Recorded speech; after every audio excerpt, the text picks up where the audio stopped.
Sacramento, 1995. The city was a chessboard of gang colors. Meadowview versus Oak Park, two neighborhoods split by freeways and fueled by pride. Rap was bubbling in the streets. Young dudes were trying to make it out, some with mics, some with straps, and in the middle of it all was a name that would echo for decades: Marv Mitch. Mitch wasn't just another face in Meadowview. He was a rapper, a hustler, somebody the hood thought might be next up, but rap dreams can't survive long when the street ego gets bruised. Marv Mitch was never the quiet type. He carried himself like he had something to prove, every day, every block, like a little Napoleon trying to outmuscle men twice his size by being twice as reckless. That chip on his shoulder kept him in motion, turning him into a fire starter wherever he went. One hot evening he set his sights on Loma Verde, a tiny hood tucked off in Meadowview. The set itself had faded, its name barely whispered anymore, but the families still lived there and the pride hadn't died. Marv Mitch, repping the 6900 Bloods, rolled in like it was enemy territory. He wasn't looking for peace. He was looking for faces. That's when he spotted the Felix brothers posted outside their home. Without hesitation, Marv Mitch jumped out with his crew, fists swinging, boots landing. The Felix brothers were outnumbered, taking a beating on their own block. Then the front door cracked open and their sister, Jasmine Felix, stormed out. She didn't come to scream or to beg. She came armed. Gun in hand, she started blasting, her shots cutting through the hot air of Loma Verde. The whole block lit up with chaos. Marv Mitch tried to run, but it was too late. A bullet caught him in the back, dropping him mid-stride. His boys scrambled, scooping him up, shoving him bleeding into the car and peeling off toward the hospital. It wasn't the first time Marv Mitch had stirred up blood, and it sure wasn't the last. To those who knew him, this was just another chapter in the story of a man who couldn't stop pushing, couldn't stop instigating. One cold December night, Mitch was downtown at a club, flashing his chain, flexing his rep. That's when it happened. He crossed paths with Sonny Bono. Harry Polhill, a factor from Oak Park. Sonny wasn't on no friendly vibe. He let his hand fly, slapped Mitch in front of everybody. In the streets, that kind of disrespect is a scar you can't cover. A fade was supposed to happen right there. But instead of squaring up, Mitch swallowed the embarrassment. He slipped out, pride shattered. To the hood, that was the first sign. Mitch wasn't cut like the killers he rapped about. Act 2. Hunting in Oak Park. But embarrassment festers. It turns into hate. Mitch went back to Meadowview, grabbed David Couch and another homie. They loaded up, sparked blunts, and rolled through the heart of Oak Park like wolves sniffing for blood. Their target? Sonny Bono and whoever stood by him. But Sonny wasn't around. They circled, they waited, they smoked. Hours passed. No Sonny. Frustration mixed with weed smoke until it boiled over. That's when Bradley Hebert walked into the picture, an innocent bystander, an OG just caught in the wrong place at the wrong time. Mitch and his crew didn't see a man. They saw a substitute. Their anger had to land somewhere. Gunfire cracked through the cold night. Bradley dropped at 33rd and 9th, Oak Park blood turf. Shells scattered across the pavement. Act 3. The guilty conscience that betrayed him. The hood expected Mitch to wear the weight of that body in silence, like all the real hitters do. But Mitch wasn't built like that. He carried the guilt like a chain around his neck. He started talking, first to himself, then to others, and eventually, in a Meadowview living room, he spilled it all to Arlisa Parrish and her homegirl. He told them about the slap, about the ride, about the waiting, about the shooting. He told them everything. What he didn't know was that his mouth was the deadliest weapon in the case. Parrish and her friend took that confession straight to the police. That wasn't couch snitching. That wasn't some jailhouse deal. That was Mitch telling on himself. When the case hit trial, the jury heard Parrish's words like gospel. The crackhead witness who saw the car circling, he backed it. Couch's presence at the scene, confirmed. But the nail in Mitch's coffin was his own loose tongue. The verdict, guilty. The sentence, 25 to life plus 9 years. David Couch went down too. But in the streets, people knew. Couch wasn't the snitch. Mitch snitched on himself by confessing to Arlisa. That stain never washed off. The gang war ignites. Bradley's death lit a fuse. Oak Park wasn't going to let Meadowview slide. Retaliation sparked. Drive-bys doubled. Blood got spilled in parking lots, on side streets, in alleys. Oak Park and Meadowview had always been rivals, but this made it official. It was war. Mitch's one act of revenge, misfired on the wrong man, had domino effects the city still feels. The murder of Bradley Hebert became a story told at funerals, at block meetings, in rap lyrics. Oak Park carried it as a badge of loss.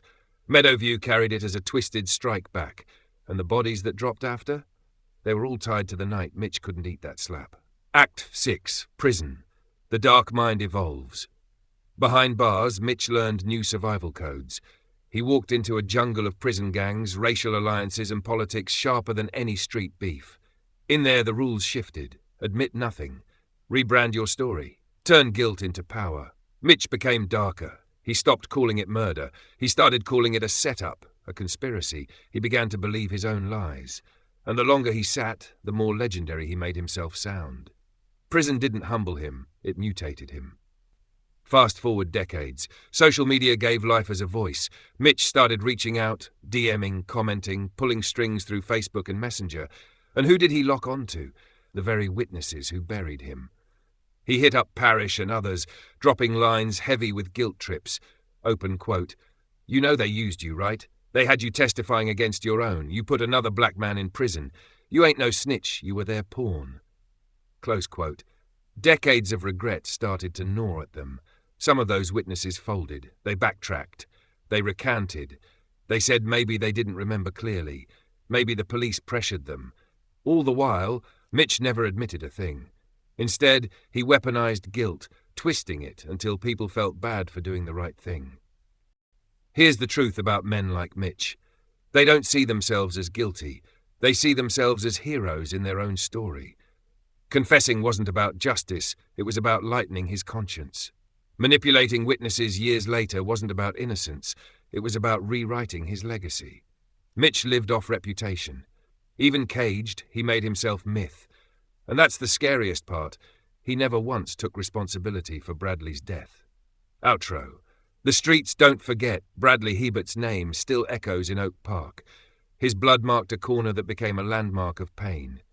Marv Mitch's name still echoes in Meadowview, but not with respect. He's remembered as the rapper who turned hitter, the hitter who talked too much, the man who snitched on himself and dragged a whole war into being. And now, with social media giving ghosts new life, the story still breathes.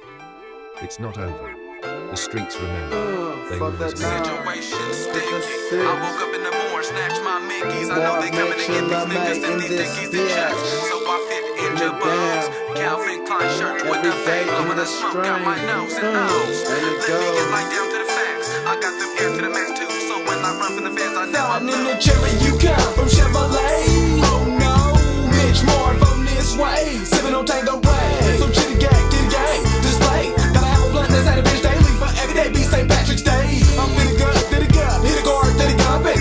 Pull to a light on the Friday night, hides a kite and hurt somebody dumping. And now I'm thinking, at the same time, grab my Tetris 9. Gravity nigga wanna see me sinking. And nitty guy, fitty guy, fit a gate, tryna have spit a gas. Like Bitty Gill, get a gauge. Microsoft with the technique you. So who to say I'll be pushing weight. Smoking from the gate, just through my mind state like a coma. Brains blown up, like the state of Oklahoma. Federico building, ain't no price for the life of the children. I guess it's wicked, but I don't be giving a fuck. I'm in this game tryna make a ticket. To rock this drama, just call me the Unabomber.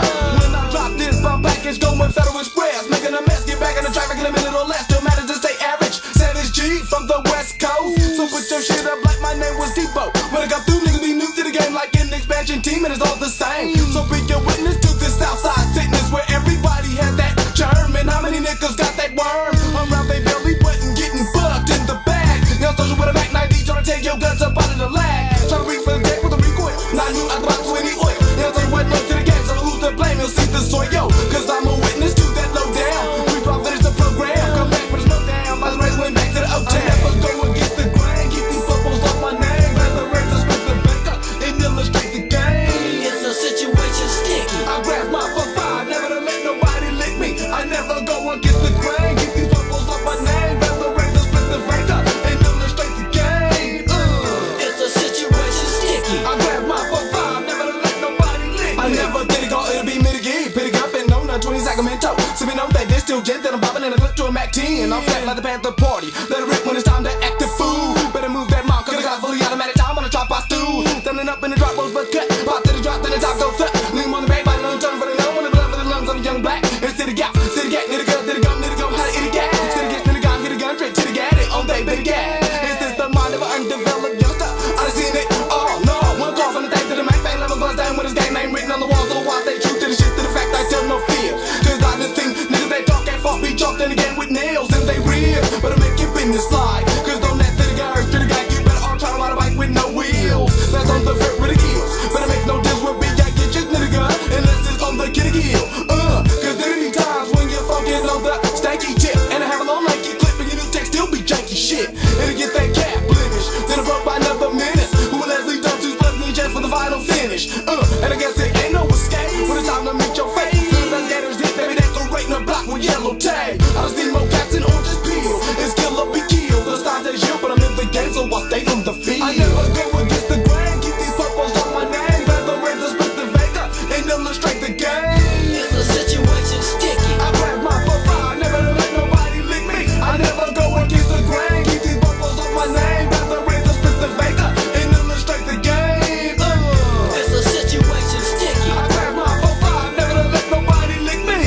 And like pretty gas, that's pretty good, get a gas. I just wanna get tanked up out of my mind, so I just can't think, but I really wanna think things out. Then I get in that state of mind where everything's an object. It don't hurt to kill, I'm telling you what's real. I done seen more cats and oranges peel, but I'm still convicted of the fact that good sisters get married, J. Jonah. So smokers don't know how to kick, then I pop in a clip when I hit your corner. Cause you's a goner, when I stick my get out the brains blown up. Can't even read technology spit, and I dump that clip that change your click. I've been the victim of the drop, I mean the shortage of cane. And I feel the work pain in the world is being so broken, trying to maintain. I've been the witness of some serious shit, and I admit, at a young age I kept it against JK with an 8-shot clip in games on a late night lit. Hoping to come up like Mrs. O'Brien. And so job with a million ticket explicit and afford exposure.